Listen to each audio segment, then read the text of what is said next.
Good morning everybody and welcome to WiFi study changing the way of learning. सभी मेरे मित्रों को हार्दिक अभिनंदन, शुभ प्रभात, राधे राधे, गुड मॉर्निंग। सभी साथियों का हार्दिक अभिनंदन, राधे राधे, गुड मॉर्निंग। दोस्तों कैसे हो आप लोग सब? कैसे हो मेरे बच्चों, कैसे हो? उम्मीद करता हूँ ऊपर वाले से बिल्कुल अच्छे होंगे, खैरियत से होंगे।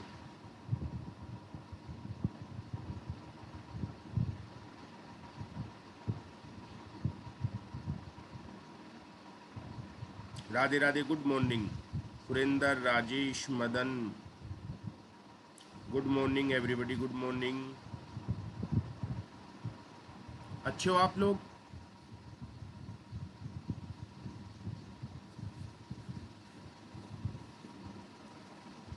अरे अच्छे हो ना? Radhe Radhe, good morning, good morning, जय श्री कृष्णा। राजेश मेहंदीपुर, बालाजी दोषा, वेरी गुड, क्या बात है। बालाजी का नाम लिया सुबह सुबह आपने। आवाज आ रही है मेरी आप लोगों तक? मित्रों आवाज आ रही है आप लोगों तक हमारी?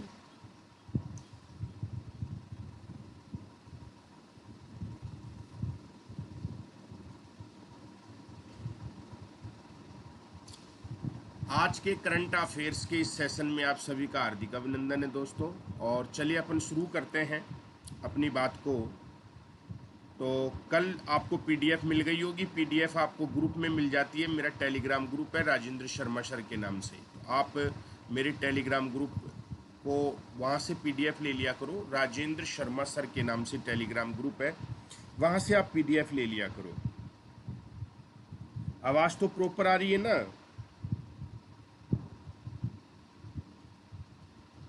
एक बार यार कमेंट नहीं आ रहे आपके, मैसेज करके बता देते तो हम थोड़ा सा ठीक से समझ पाते कि हाँ बिल्कुल सही चल रहा है बच्चों के पास में।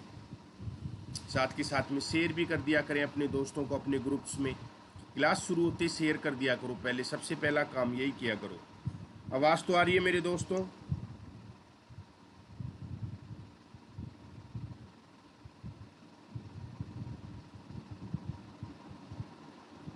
हेलो मेरे मदन गोपालों।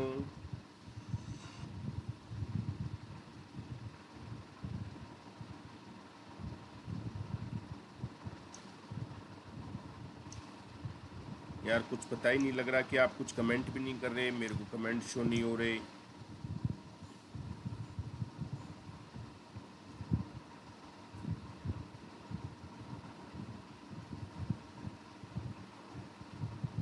चलो शुरू करते हैं दोस्तों। आज अपन बात करेंगे सबसे पहले करंट अफेयर्स के शो में सैनिक स्कूल चित्तौड़ में पढ़ सकेंगी लड़कियां। बहुत अच्छी, अब ध्यान से समझना है आपको। एक एक चीज को मैं क्लास में याद कराने का प्रयास करूंगा। भारत में याद रखना, भारत में कुल 28 सैनिक स्कूल हैं। भारत में कुल 28 सैनिक स्कूल हैं। भारत में कुल 28 28 सैनिक स्कूल हैं। मित्रों याद रखना है, वर्तमान भारत में कुल 28 सैनिक स्कूल हैं। सैनिक स्कूल हैं। इन सैनिक स्कूलों में याद रखना है मेरे मित्रों, दो हमारे राजस्थान में हैं। एक आपके चित्तौड़गढ़ में है, एक आपके चित्तौड़गढ़ में है और एक आपके झुंझुनू में है। एक आपके कहाँ पे है? झुंझुनू में है। ये आपको ध्यान रखना है। अब हुआ क्या है साहब, सैनिक स्कूल है तो यहाँ पे केवल प्रवेश लड़कों को मिलता है। केवल प्रवेश किनको मिलता है? लड़कों को प्रवेश मिलता है। प्रवेश किसको दिया जाता है? लड़कों को। लड़के यहाँ पे 6 से 12 कक्षा तक की पढ़ाई करते हैं दोस्तों। अब क्या हुआ, इन सैनिक स्कूलों में यानी कि हमारा राजस्थान भी इसी में शामिल है। तो यहाँ से शुरुआत हुई है इसकी, राजस्थान में चित्तौड़ सैनिक स्कूल से यहाँ से शुरुआत हुई है। और मित्रों याद रखना है 6 दिसंबर 2019 को 6 दिसंबर 2019 को यहाँ पर पहली बार लड़कियों के प्रवेश के लिए, पहली बार याद रखना है, 6 दिसंबर 2019 को पहली बार यहाँ पे लड़कियों को प्रवेश देने की बात कही गई है। लड़कियों के प्रवेश की राह खुल चुकी है। प्रवेश के लिए क्या हो गई है? राह आसान हो गई है। अर्थात अब सैनिक स्कूलों में लड़कियां भी पढ़ सकेंगी। सैनिक स्कूलों में क्या भी पढ़ सकेंगी? लड़कियां भी पढ़ सकेंगी। एक सैनिक स्कूल में याद रखना है 600 सीट होती हैं। एक सैनिक स्कूल में कितनी सीट होती हैं? 600 सीट। अब इन 600 से बढ़ाकर इनको क्या कर दिया है? 700 सीट कर दी गई है। और अर्थात कुल सीटों में यानी कि 13% स्थान बालिकाओं के लिए आरक्षित कर दिया। 13% स्थान किसके लिए? बालिकाओं के लिए आरक्षित कर दिया। 13% स्थान किसके लिए आरक्षित कर दिया है? बालिकाओं के लिए आरक्षित कर दिया गया है। ये आपको ध्यान रखना है। आपसे पूछा जा सकता है मित्रों कि देखो, याद रखना, संपूर्ण भारत में सैनिक स्कूलों की संख्या है 28। ये सैनिक स्कूल ऐसी स्कूल होती है, ये उन बच्चों को तैयार करती है जो आर्मी फील्ड में जाना चाहते हैं, जो कोई नेवी में जाना चाहता है, कोई एयरफोर्स में जाना चाहता है, समझ में है ना, कोई आपकी स्थल सेना में जाना चाहता है। तो उन विद्यार्थियों को ऐसी सेवा क्षेत्र में भेजने के लिए ये तैयार करने का काम करती है। और पूरे भारत में इनकी संख्या जो है वो टोटल कितनी है? 28 है। और ये रक्षा मंत्रालय के अधीन होती हैं। ऐसी स्कूल किसके अधीन होती हैं? रक्षा मंत्रालय के अधीन होती हैं। ये आपको याद रखना है। हमारे राजस्थान में टोटल कितनी सैनिक स्कूल हैं? 2। एक आपके झुंझुनू में है, एक आपके चित्तौड़गढ़ में है। चित्तौड़गढ़ से पहली बार ये शुरुआत की गई है। पहले इन सैनिक स्कूलों में कौन पढ़ा करते थे? केवल लड़के पढ़ा करते थे। अब ये शुरू कर दिया है यहाँ पे कि राजस्थान के चित्तौड़ से ये शुरू हुआ है कि इन सैनिक स्कूलों में कुल सीटों का 13% स्थान लड़कियों के लिए आरक्षित रहेंगे। समझ में है ना? कितने परसेंट? 13% किसके लिए आरक्षित रहेंगे? लड़कियों के लिए आरक्षित रहेंगे। ये आपको याद रखना है। तो एक सैनिक स्कूल में याद रखना है कितनी बालिकाओं के लिए स्थान आरक्षित रहेंगे? 13% स्थान आरक्षित रहेंगे। तो अब अगर मेरी आवाज़ आप तक पहुंच रही है तो आपको इसको रिपीट मेरे साथ करना है, आपको याद करना है। यहीं पे जल्दी से आंसर देके बताना है। भारत में कुल सैनिक स्कूलों की संख्या कितनी है? भारत में कुल सैनिक स्कूलों की संख्या कितनी है? जल्दी जल्दी आंसर करके बताओ। भारत में कुल सैनिक स्कूलों की संख्या कितनी है? अरे बोलो तो सही दोस्तों, आवाज आ रही है कि नहीं आ रही है? चल रहा है कि नहीं चल रहा है? कुछ तो बोल दो देवताओं। चल रहा है ना?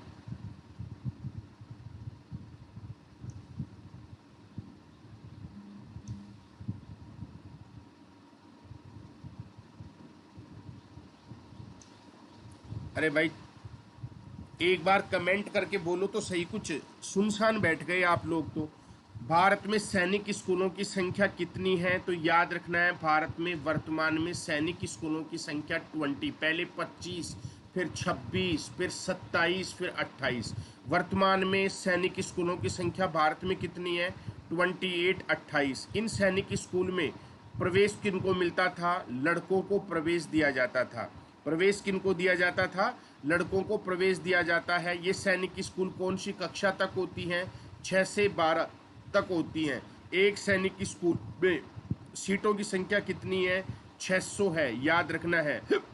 अब आपको याद रखना है इन 600 का 13%, इन 600 का 13% स्थान, इन 600 का 13% स्थान किसके लिए रिजर्व किया गया है?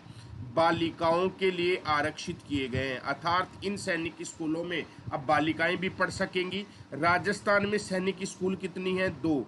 एक कौन सी है? चित्तौड़गढ़ में। दूसरी कौन सी है? झुंझुनू में। याद रखना है चित्तौड़गढ़ की पहली है और झुंझुनू की दूसरी है। याद रखना है सैनिक स्कूलों में, सैनिक स्कूल चित्तौड़ में पढ़ सकेंगी लड़कियां। तो यहाँ से शुरुआत भारत में कहाँ से हुई है? चित्तौड़गढ़ से हुई है, ये आपको याद रखना है। अब अपना देखो आगे ये पूरी डिटेल देख लेंगे, पूरी डिटेल देख लेंगे इसकी। तो पूरी डिटेल अपन देख लेते हैं इसकी, अब फिर आगे बढ़ेंगे।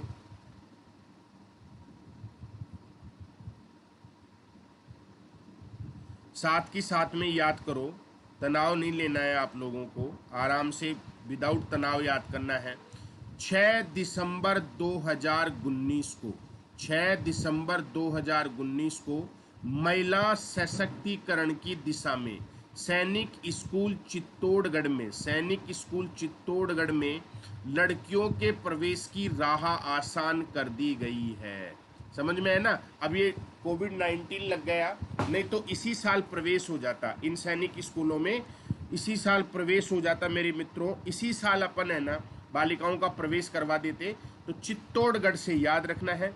अब इकरान में लड़कियों को यहाँ प्रवेश दिया जाएगा, याद रखना है। सैनिक स्कूल सोसाइटी ने सैनिक स्कूल चित्तौड़ में आदर्श संख्या को 600 से बढ़ाकर अब कितनी कर दी है? 700 कर दी है।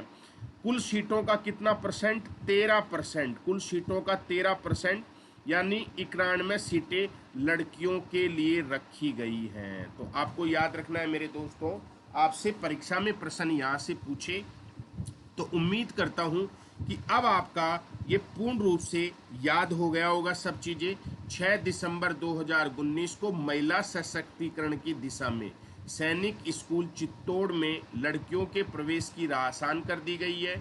यहाँ पर 600 सीट थी, बढ़ाकर 700 कर दी है। प्रवेश 13% बालिकाओं को दिया जाएगा। ये 6 से 12 तक की स्कूलें होती हैं। इन क्षेत्रों में पढ़े हुए विद्यार्थी सेना के विभिन्न क्षेत्रों में जाते हैं, कोई एयरफोर्स में जाता है, कोई आपकी नेवी में जाता है, कोई स्थल सेवा में जाता है। क्लियर है क्या? अरे कुछ बोलो तो सर यार, कोई कमेंट, क्या कमेंट आ नहीं रहे हैं? कुछ गड़बड़ हो रहा है।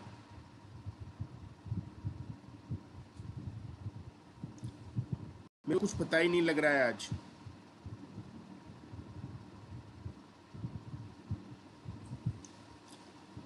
क्लियर है बच्चों? यस या नो तो कर दो मेरे देवताओं।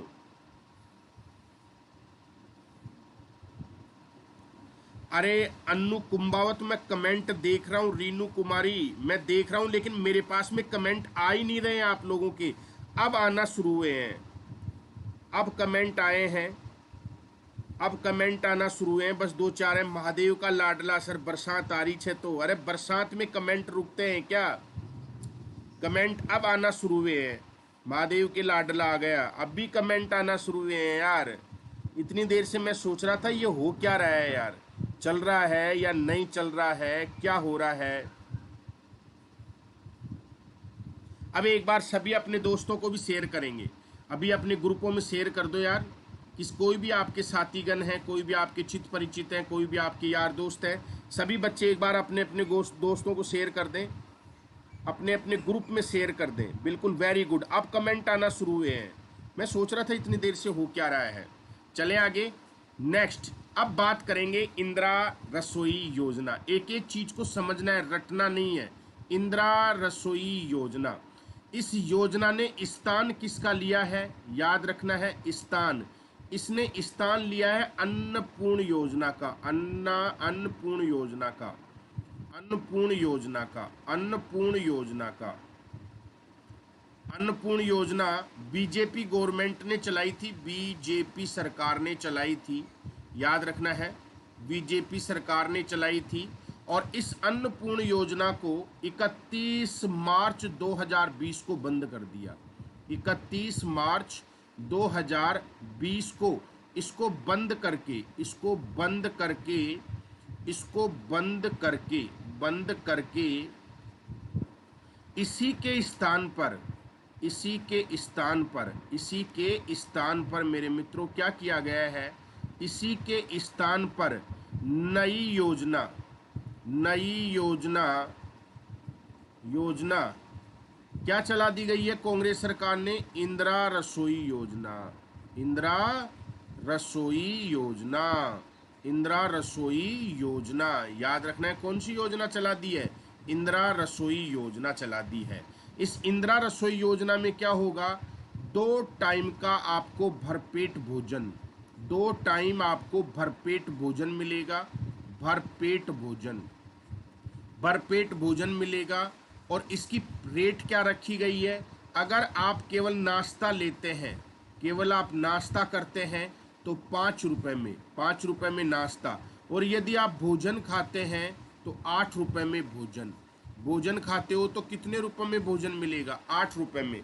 और किस योजना के स्थान पर, किस योजना के स्थान पर चलाई है इंदिरा रसोई योजना, किस योजना के स्थान पर है, याद रखना है अन्नपूर्ण योजना के स्थान पर, अन्नपूर्ण योजना के स्थान पर चलाई गई है, ये आपको याद रखना है। न्यू योजना इंदिरा रसोई योजना, बिल्कुल शौकत खान जी, वेरी गुड, याद करो क्लास में।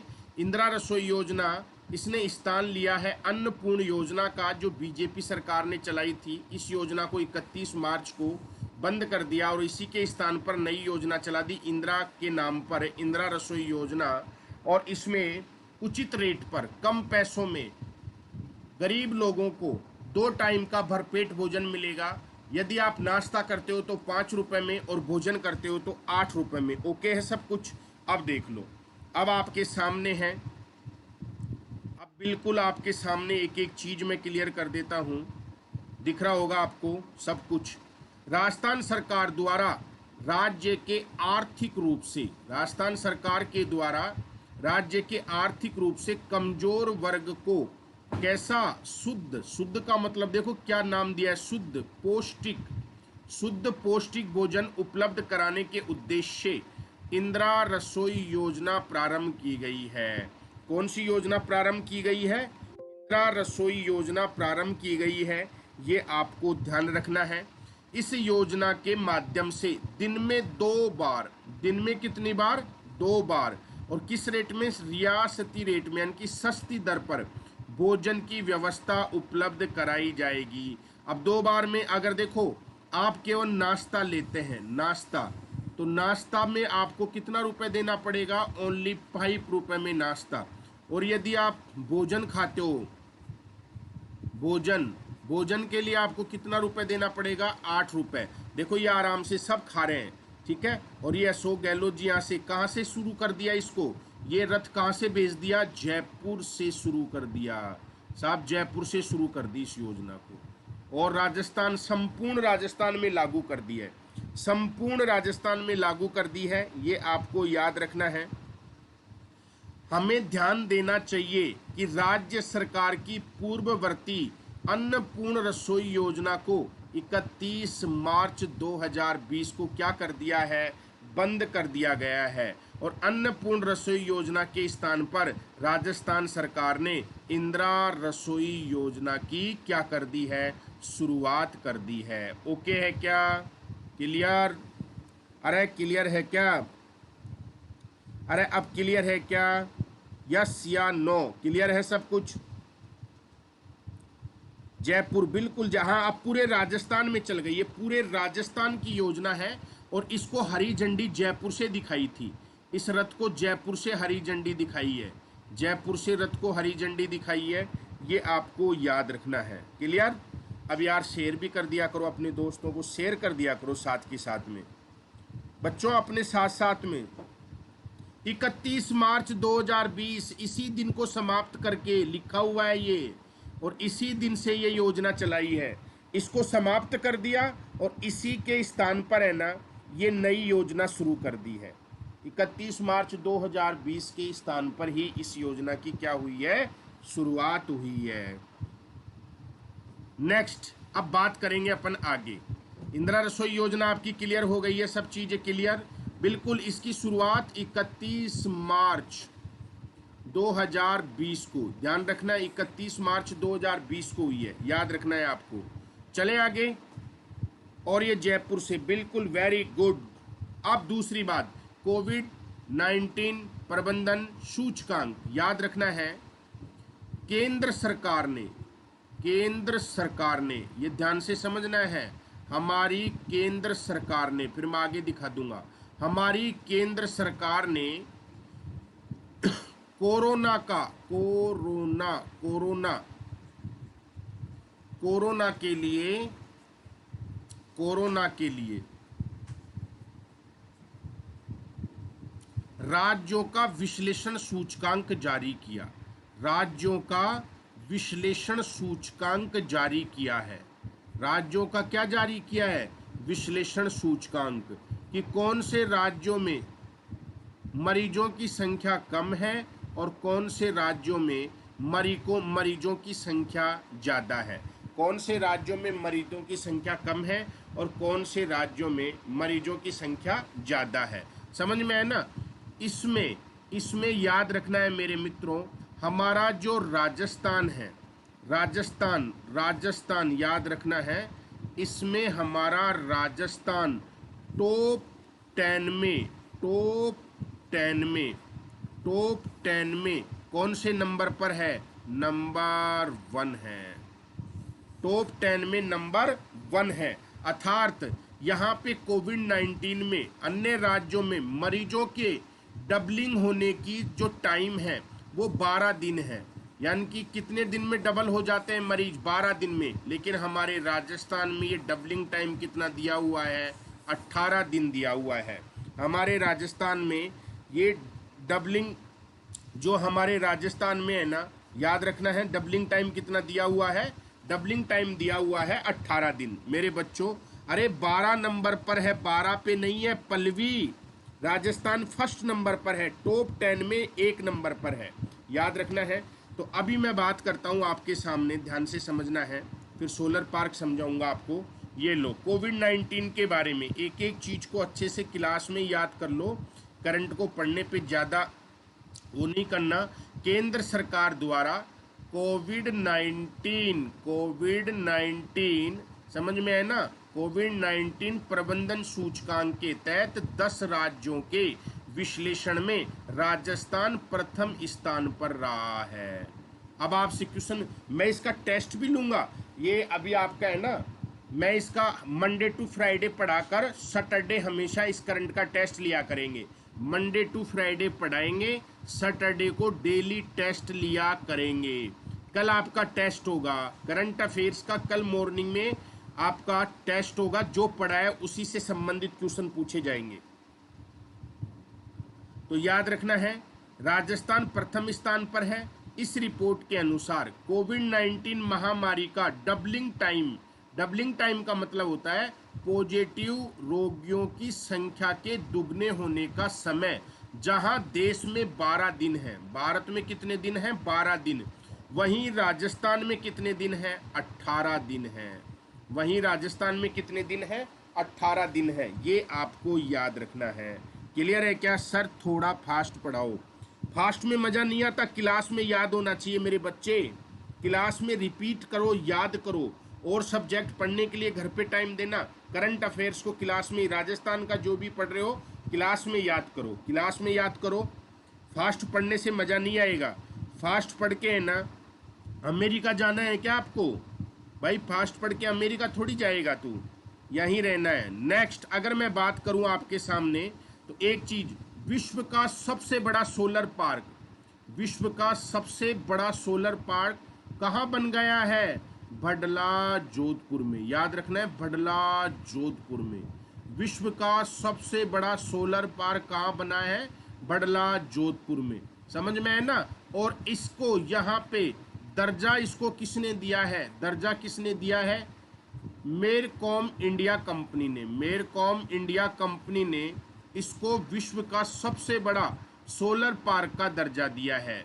मेरकॉम इंडिया कंपनी ने भडला जोधपुर को विश्व का सबसे बड़ा सोलर पार्क का क्या दिया है? दर्जा दिया है। ये आपको ध्यान रखना है। समझ में है ना? अब मैं एक एक चीज़, देखो इसमें बस ये चीज़ें ध्यान रखना है। अभी आपको एक एक चीज़ क्लियर हो जाएंगी। ये देखो, विश्व का सबसे बड़ा सोलर पार्क, सोलर का मतलब होता है सोलर, सूर्य की ऊर्जा से प्राप्त ऊर्जा। देखो ये सोलर पार्क आपको दिख रहा होगा, सोलर प्लांट्स हैं, ये सोलर प्लेट्स हैं। राजस्थान के जोधपुर में, राजस्थान के कौन से पुर में है? जोधपुर में। राजस्थान के जोधपुर में स्थित भडला सोलर पार्क क्षेत्रफल की दृष्टि से विश्व का सबसे बड़ा सोलर पार्क बन गया है। याद रखना है मेरे मित्रों, आपसे परीक्षा में, राम राम सबको, राम राम। बिल्कुल मेरे मित्रों, आप सब बस पढ़ते रहो ऐसे ही। मुकेश गुजर जी,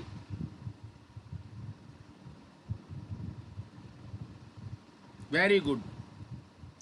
अब देखो ध्यान से सुनो, राजस्थान के जोधपुर में, राजस्थान के जोधपुर में, याद रखना है, राजस्थान के जोधपुर में स्थित बड़ला सोलर पार्क क्षेत्रफल की दृष्टि से ये विश्व का सबसे बड़ा सोलर पार्क बन गया है। ये सोलर पार्क कितने एकड़ भूमि में फैला हुआ है? जल्दी आंसर करके कमेंट करो, कितने एकड़ भूमि में फैला हुआ है? जल्दी बताओ, ये कितने एकड़ भूमि में फैला हुआ है? 14,000 एकड़ क्षेत्र में फैला हुआ है। और यहाँ पर 18 बड़ी कंपनियों ने 36 सोलर प्लांट स्थापित किए हैं। बड़ला में टोटल कितने सोलर प्लांट स्थापित हुए हैं? अरे बड़ला में कितने सोलर प्लांट स्थापित हुए हैं? फटाक से आंसर दो। बड़ला में कितने सोलर प्लांट स्थापित हुए हैं? संख्या बोलो कितनी है इनकी? 36। और कितनी कंपनियों ने लगाए? ये कितनी कंपनियों ने लगाए? 18 कंपनियों ने।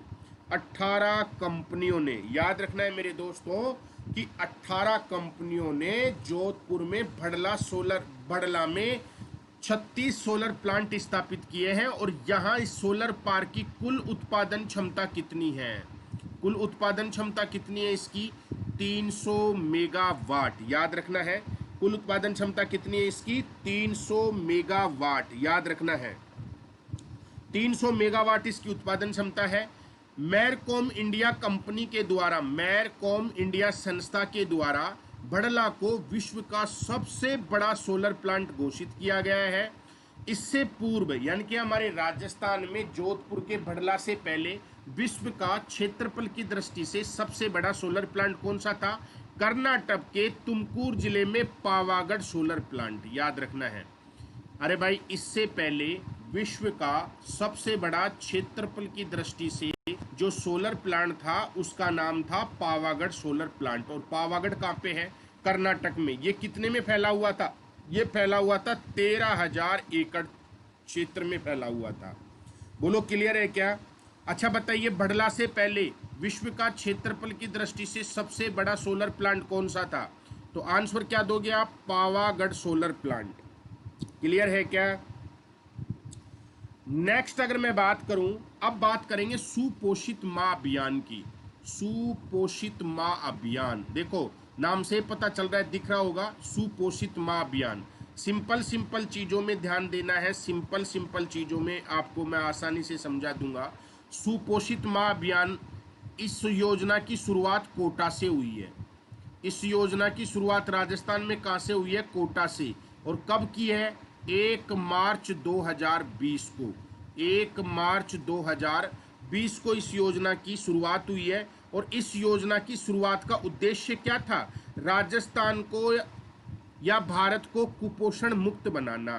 क्या बनाना? कुपोषण मुक्त बनाना। राजस्थान या भारत को कुपोषण मुक्त बनाना। राजस्थान या भारत को कुपोषण मुक्त बनाना। और ये योजना किसकी है? ये योजना केंद्र सरकार की योजना है। किसकी योजना है ये? केंद्र सरकार की योजना है। ये आपको ध्यान रखना है। अब राजस्थान में कुपोषण खत्म कब होगा? जब आपको अच्छा पौष्टिक भोजन मिलेगा। जब आपको अच्छा पौष्टिक भोजन मिलेगा तो याद रखना है 1 मार्च 2020 को लोकसभा अध्यक्ष श्री ओम बिड़ला ने राजस्थान के कोटा जिले से मां सुपोषित योजना की शुरुआत की है। इस योजना का उद्देश्य है कुपोषण मुक्त भारत बनाना। कुपोषण मुक्त भारत बनाना, समझ में है ना? यहाँ पर क्या किया गया है? गर्भवती महिला और किशोरियों के ध्यान रखने के लिए उनको अच्छा पौष्टिक युक्त क्या दिया जाएगा? संतुलित आहार किट उपलब्ध कराई जाएगी। इस योजना के तहत गर्भवती महिलाओं को पंजीकृत कर उनकी पहचान करके संतुलित आहार किट उपलब्ध कराई जाएगी। क्लियर है क्या? कुपोषण खत्म जल्दी से बताओ, सुपोषित योजना केंद्र सरकार की है या राज्य सरकार की है? फटाक से आंसर करो। सुपोषित योजना केंद्र सरकार की है या राज्य सरकार की है? जल्दी आंसर करो।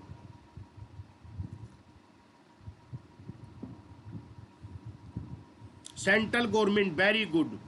योजना की शुरुआत कब हुई थी? जल्दी से बताओ, योजना की शुरुआत कब हुई थी?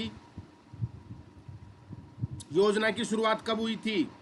1 मार्च 2020 को। उद्देश्य क्या है? कुपोषण मुक्त भारत बनाना। योजना का उद्देश्य क्या है? कुपोषण मुक्त भारत बनाना। वेरी गुड मुकेश गुजर, बिल्कुल 1 मार्च 2020 को लोकसभा अध्यक्ष ओम बिरला ने, बिल्कुल सही जवाब है। वेरी गुड, बहुत बढ़िया। इसका उद्देश्य है कुपोषण मुक्त भारत बनाना।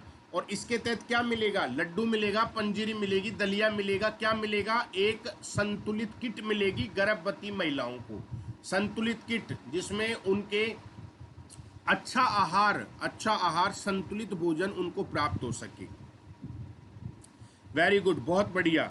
नेक्स्ट अगर मैं बात करूं आपके सामने,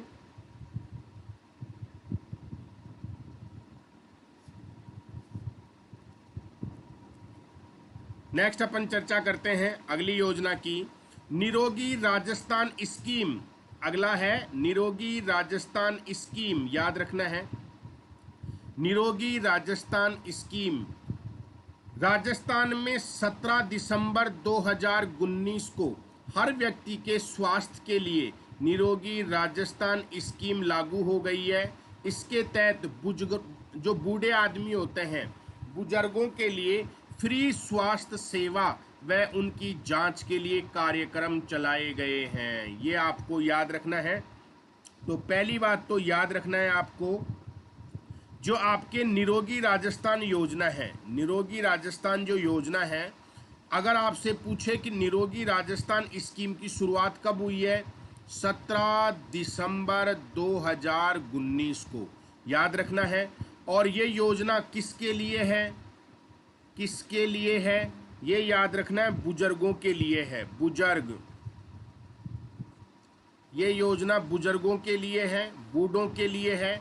उनकी स्वास्थ्य संबंधी जांच के लिए ये योजना शुरू की गई है। स्वास्थ्य संबंधी जांच, सरकार भी बूढ़ों को टड़कने नहीं देती है, सरकार भी बूढ़ों को और जीवाना चाहती है।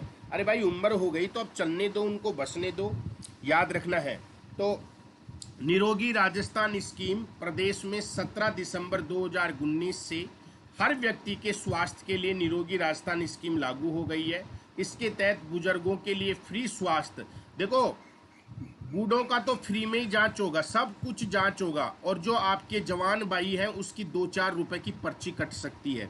ये हर व्यक्तियों के लिए है। अरे ये किसके लिए? बूढ़ों के तो फ्री में है, बूढ़ों के लिए तो ये फ्री में है। और जवानों की कोई पर्ची कटेगी। जो जवान हैं उन जवानों के लिए क्या है? 5 या 10 रुपए की पर्ची कटेगी बस। और बूढ़ों का कोई पैसा नहीं लगेगा, वो फ्री में जाके अपनी जांच कराएंगे। महादेव का लाडला बिल्कुल सही है, ओल्ड इज गोल्ड ही होता है। उनको मरने नहीं दे रही है सरकार, बूढ़ों को और जीवाना चाहती है। कोई बात नहीं, अब टाइम पीरियड आ गया है तो होने भी दो उनको। नेक्स्ट, शिवांगी बनेगी नौसेना की पहली महिला पायलट, याद रखना है। देखो ये शिवांगी, ये बिहार की रहने वाली है, याद रखना है। ये बिहार की है, बेसिकली ये कहाँ की रहने वाली है? ये बिहार की रहने वाली है, ये बिहार की है। लेकिन इसने पढ़ाई जयपुर में की है। इसने पढ़ाई कहाँ पे की है? हमारे जयपुर में की है, हमारे जयपुर में की है। और जयपुर में कहाँ से की है? MNIT से M.Tech किया है इसने। MNIT से क्या किया है? M.Tech किया है, M.Tech किया है, समझ में है ना। और नौसेना दिवस पर, नौसेना दिवस पर इसको याद रखना है, पहली महिला, यानी कि नेवी की, नौसेना का मतलब होता है नेवी की, नेवी की ये पहली महिला पायलट का गौरव प्राप्त हुआ है, याद रखना है। तो शिवांगी बनेगी नौसेना की पहली महिला पायलट। ये मूलतः कहाँ की रहने वाली है? जल्दी बताओ कहाँ की रहने वाली है? ये कहाँ की रहने वाली है? जल्दी आंसर दो।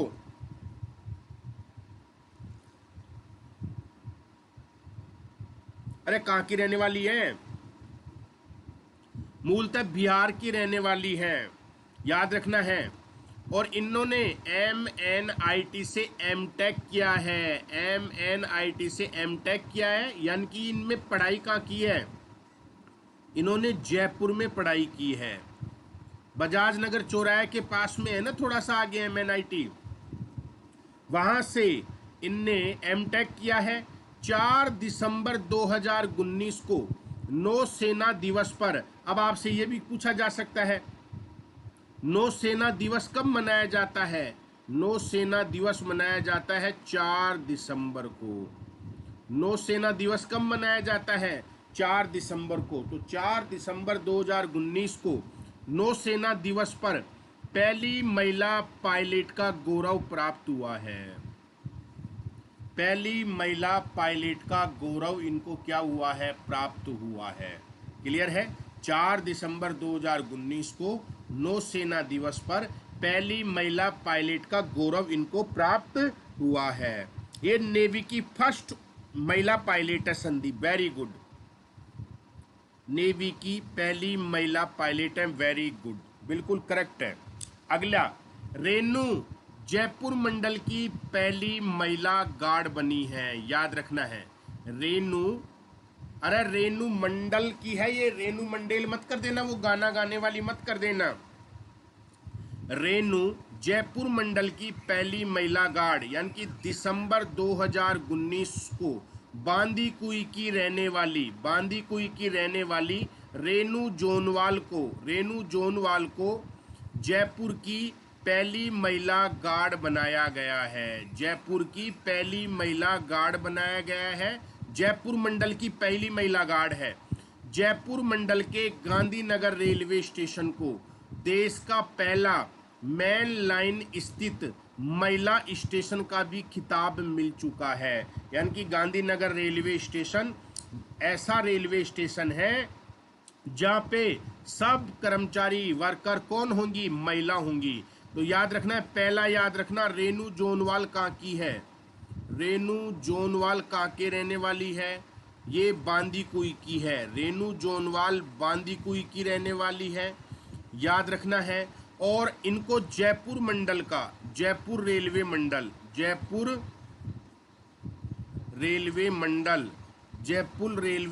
में क्या बनाया गया है, पहली महिला गार्ड है।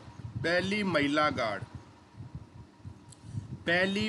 गार्ड है, ये पहली महिला गार्ड है, याद रखना है, पहली महिला गार्ड है। और राजस्थान में गांधीनगर रेलवे स्टेशन ऐसा रेलवे स्टेशन हो चुका है जहां पर मेरे मित्रों सारा काम कौन करती है, महिलाएं करती हैं। समझ में है ना। तो महिला स्टेशन राजस्थान में कौन से स्टेशन को कहा जाता है, गांधीनगर रेलवे स्टेशन जयपुर को। और जयपुर मंडल में पहला गार्ड किसे, कौन सी महिला को बनाया है, रेनू जोनवाल को। रेनू जोनवाल कहाँ की रहने वाली है, तो आपका जवाब होना चाहिए ये है हमारे बांदीकुई की। क्लियर है क्या, फर्स्ट महिला गार्ड। नेक्स्ट, नए साल से फिचोला में चलेंगे देश का पहला 3 मंजिला क्रूज। ये देखो खुशखबरी। अब आप जो विद्यार्थी जोधपुर जाना चाहो, जोधपुर घूमना चाहते हो, तो बहुत अच्छी अपॉर्चुनिटी, बहुत बढ़िया खुशखबरी है। नए साल से फिचोला झील कहाँ पे है, फिचोला झील उदयपुर में है। फिचोला झील कहाँ पे है, उदयपुर में। और इस उदयपुर में, इस फिचोला झील में क्या चलाए जाएंगे, अब जहाज चलाए जाएंगे। क्या चलेंगे, जहाज चलेगा यात्रियों को, यानी कि किसके लिए, पर्यटन के लिए जहाज, पर्यटन के लिए जहाज चलेगा। और ये जहाज कितने मंजिल का होगा, 3 मंजिल का होगा, 3 मंजिल का जहाज होगा। और इसमें एक साथ कितने यात्री बैठेंगे, कितने यात्री इसमें यात्रा करेंगे, तो याद रखना है 150 यात्री, 150 यात्री इसमें यात्रा करेंगे, 150 यात्री यात्रा करेंगे इसमें। तो नए साल से फिचोला में चलेगा प्रदेश का पहला 3 मंजिल क्रूज। राजस्थान में तो पहला पानी का जहाज चलेगा, 3 मंजिला क्रूज राजस्थान में पहली बार फिचोला झील उदयपुर से चलाया जाएगा मेरे मित्रों। ये आपको याद रखना है, समझ में है ना, ये आपको ध्यान रखना है। नए साल से फिचोला में चलेगा प्रदेश का पहला 3 मंजिला क्रूज। ये इसमें 150 यात्री होंगे, 150 यात्रियों को बिठाकर ले जाया जाएगा। ये आपको याद रखना है। अब घूमना हो तो घूम लेना। और मित्रों, अनअकैडमी पे कोई भी किसी भी कैटेगरी में प्लस कोर्स ज्वाइन करना हो तो मेरा रेफरल कोड है राजेंद्र 10। आप मेरा रेफरल कोड राजेंद्र 10 यूज करके प्लस कोर्स ज्वाइन कर सकते हैं। आपके लिए टेस्ट सीरीज भी मैं शुरू कर रहा हूँ। अगस्त में ये टेस्ट सीरीज शुरू करूँगा और 2100 प्रश्न की पुलिस पटवार के लिए ये वाली टेस्ट सीरीज है। आप मेरा रेफरल कोड है राजेंद्र 10, मेरा रेफरल कोड यूज करके आप कोई भी प्लस कोर्स ज्वाइन कर सकते हैं। ठीक है, किसी भी कैटेगरी में आरएस की तैयारी करो, आरपीएससी में किसी भी कैटेगरी में नेट की तैयारी करो तो मेरा रेफरल कोड है राजेंद्र 10। ठीक है, wish you all the best. Bye बच्चों, बाकी की बात अपन करेंगे।